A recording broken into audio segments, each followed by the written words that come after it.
दोस्तों, क्या भारत और पाकिस्तान युद्ध से पहले ऑपरेशन सिंदूर के वक्त भारत ने पाकिस्तान को बता दिया था, उसे आगाह कर दिया था? दोस्तों, आखिर इस युद्ध में भारत ने अपने कितने विमान खोए?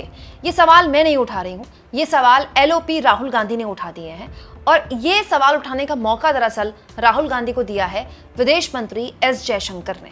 दोस्तों, एस जयशंकर ने एक बयान दिया, जिस बयान को पकड़ लिया है राहुल गांधी ने, और जयशंकर के जवाब पर राहुल गांधी ने उठा दिया है सवाल। दोस्तों, एस जयशंकर ने आखिर ऐसा क्या कहा जिसके बाद राहुल गांधी ने सीधा सीधा उनको निशाने पर ले लिया है, और न केवल उनको बल्कि पूरी की पूरी सरकार को निशाने पर ले लिया है, ये कहते हुए कि अब आप बताइए कि आपने इस युद्ध में कितने विमान खोए। ये मैं जरूर आपको बताऊंगी, लेकिन इस पर बात होनी चाहिए दोस्तों, और इस पर हाल के दिनों में बात हुई भी है। कई लेख छप रहे हैं, कई वीडियोस बन रही हैं, और वो ये है दोस्तों कि एस जयशंकर क्या विदेश मंत्री के तौर पर खरे उतरे हैं।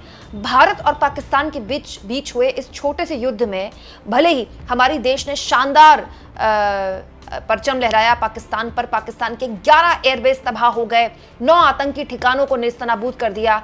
ऑपरेशन सिंदूर भारत के इतिहास का, आज के दौर का सबसे सफल न्यू एज वॉर में से एक माना जाएगा भारत की ऑपरेशन।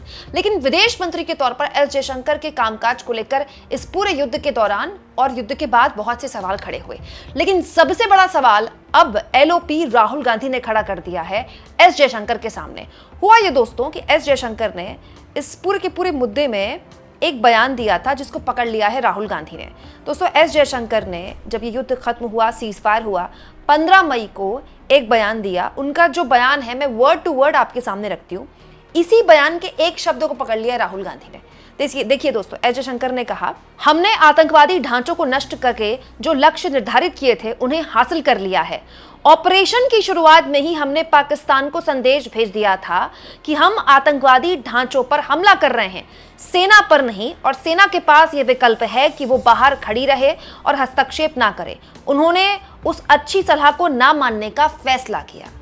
दोस्तों, ये बात मीडिया में बोली है जयशंकर ने, और जिस लाइन को पकड़ लिया है राहुल गांधी ने, वो मैं आपको अंग्रेजी में पढ़ के दिखा देती हूँ।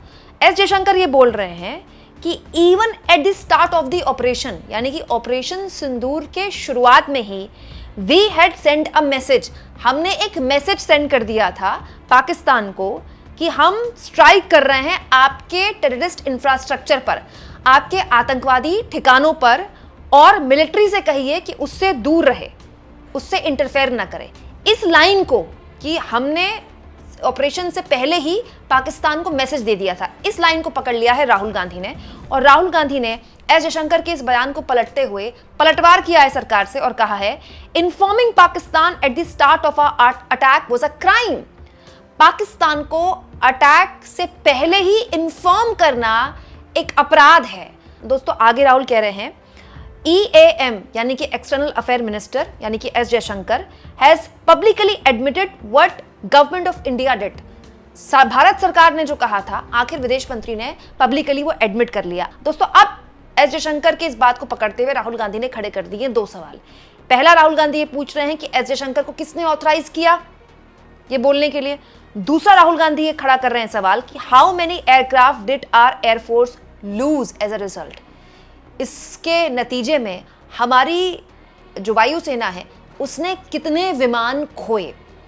अब दोस्तों, राहुल गांधी ने वो सवाल उठा दिया है जिसका जवाब बीजेपी को देना पड़ेगा, सत्ताधारी दल को देना पड़ेगा, क्योंकि ये कोई छोटे भैया नेता नहीं बोल रहा है, ये विदेश मंत्री एस जयशंकर बोल रहे हैं। एस जयशंकर इस पूरे के पूरे तनाव में ऑपरेशन सिंदूर से पहले लगातार सक्रिय थे। जब आतंकी हमला हुआ पहलगाम में, उसके बाद से एस जयशंकर पूरी दुनिया के बड़े बड़े नेताओं से बात कर रहे थे, पूरी दुनिया में अपने काउंटर पार्ट से बात कर रहे थे। उसमें वो बता रहे थे कि कैसे भारत पर आतंकी हमला हुआ है और भारत को पूरा अधिकार है कि वो इसका जवाब दे। उसके बाद ऑपरेशन सिंदूर हुआ। ऑपरेशन सिंदूर के बाद जिस तरह से भारत और पाकिस्तान के बीच युद्ध वाले हालात बन गए, हमने ऑपरेशन सिंदूर खत्म करके कह दिया कि हमारी कार्रवाई खत्म हो गई, लेकिन पाकिस्तान ने उसके बाद रिटेलिएट किया, जिसका मुंहतोड़ जवाब हमने पाकिस्तान को दिया। और उस दौरान भी लगातार जब युद्ध एकदम अपने पीक पर था और सीज फायर को लेकर लगातार बातचीत चल रही थी अमेरिका से, तो भी एस जयशंकर लगातार सोशल मीडिया में बता रहे थे कि अब उनकी इस विदेश मंत्री से बात हुई है, अब उनकी उस विदेश मंत्री से बात हुई है। तो एस जयशंकर लगातार संपर्क में थे सबके, इसीलिए एस जयशंकर की बात सबसे ज्यादा ऑथेंटिक मानी जाएगी। और खुद एस जयशंकर ने बोला है अपनी इस बात में कि उन्होंने एक क्लियर मैसेज दे दिया था पाकिस्तान को कि हम आपके आतंकवादी ठिकानों को निशाना बनाएंगे।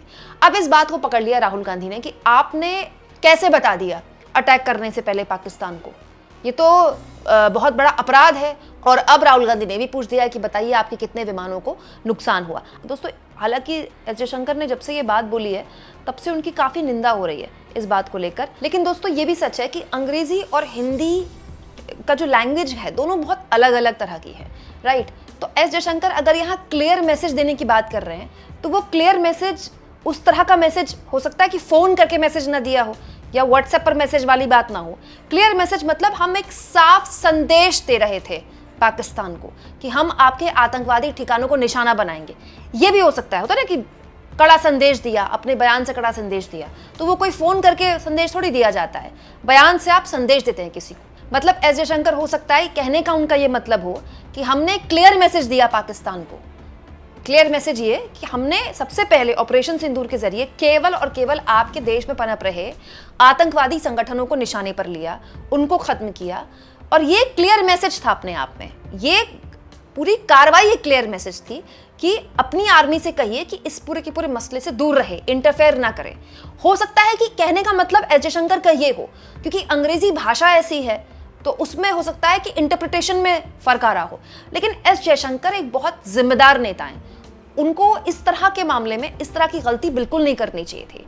अगर उनको ऐसा लगा, जो कि उनके बयान के बाद काफ़ी लोगों ने इस पर सवाल खड़े किए थे, तो उनको तुरंत आकर इस मामले में सफाई दे देनी चाहिए थी कि मेरे बयान को गलत तरीके से लिया गया। क्यों? क्योंकि दोस्तों इस वक्त एस जयशंकर की बोली हुई ये बात पूरी दुनिया में सुनी जा रही है। तो हमको नहीं पता कि ऐसे किस बात को कौन कैसे अपने हित के लिए इंटरप्रेट कर ले, तब जब पाकिस्तान का एक पूरा का पूरा झूठा नैरेटिव पूरी दुनिया में चलाया जा रहा है, बिल्कुल झूठा, खालिद झूठा नैरेटिव। तो बड़ा सवाल यह है दोस्तों कि एस जयशंकर ने जो बात बोली, क्या ये बीजेपी के लिए नासूर बन जाएगी?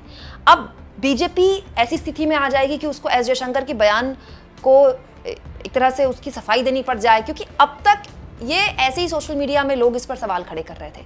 अब एलओपी ने खड़े कर दिए हैं और एलओपी ने सवाल पूछ दिए हैं सरकार से और विदेश मंत्री एस जयशंकर से। दोस्तों विदेश मंत्री एस जयशंकर को जब विदेश मंत्री बनाया गया था तो बहुत बड़ी बड़ी बातें बोली गई थी।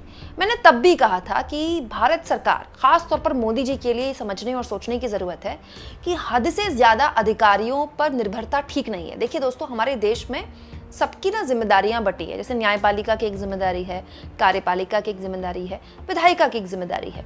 डीएम अपना काम करते हैं ना, लेकिन फिर भी सांसद होते हैं। डीएम अपना काम करते हैं, फिर भी लोग विधायक के पास जाते हैं। क्यों? क्योंकि हमारा देश एक लोकतांत्रिक देश है। इसीलिए दोस्तों अधिकारी तो बहुत बढ़िया काम कर रहे हैं हमारे देश में, बाबू लोग, लेकिन अगर अधिकारी ही काम कर पाते तो फिर वही सरकार चला लेते। सरकार कौन चलाता है? चुने हुए प्रतिनिधि, वो नेता जो जनता के बीच से उठे हैं, जो जानते हैं कि जनता कैसे सोचती है, जनता किस मुद्दे को कैसे लेती है, उसका वो कैसे इंटरप्रिटेशन करती है। तो हाल के सालों में जो ये चलन है ये काफ़ी बड़ा है कि जो अधिकारी लोग थे उनको बड़े बड़े मंत्रालय दे दिए गए। कई मामलों में पूर्व में ये सफल रहा है, ऐसा नहीं है कि मोदी ने ये किया है, वाजपेयी ने भी ये किया है, पूर्व में भी ये सफल रहा है। डॉक्टर मनमोहन सिंह तो उसका जीता जागता प्रमाण है। डॉक्टर मनमोहन सिंह कभी कोई नेता तो नहीं रहे, कोई बहुत खालिस शानदार भाषण बोलने वाले नेता तो कभी नहीं रहे। वो तो हमेशा अधिकारी लेवल पर ही उन्होंने काम किया। वित्त मंत्री भी जब वो थे नरसिम्हा राव की सरकार में, तो भी वो कोई ऐसे नेता नहीं थे जिनको आप जन नेता कहेंगे। लेकिन हर आदमी अलग है, जरूरी नहीं है कि जो एक कैलकुलेशन एक पर बैठती है तो दूसरे पर फिट बैठती हो। लेकिन अब दोस्तों इस मामले में राहुल गांधी ने जिस तरह के सवाल खड़े कर दिए हैं, इसका जवाब इस सरकार को देना मुश्किल हो जाएगा। आपको क्या लगता है दोस्तों? कमेंट बॉक्स में जरूर लिखें और जितना हो सके चैनल को शेयर करें, सब्सक्राइब करें और थैंक्स और ज्वाइन। दोस्तों ये 2 ऑप्शन है जिसके जरिए आर्थिक तौर पर भी आप चैनल के हाथ मजबूत कर सकते हैं।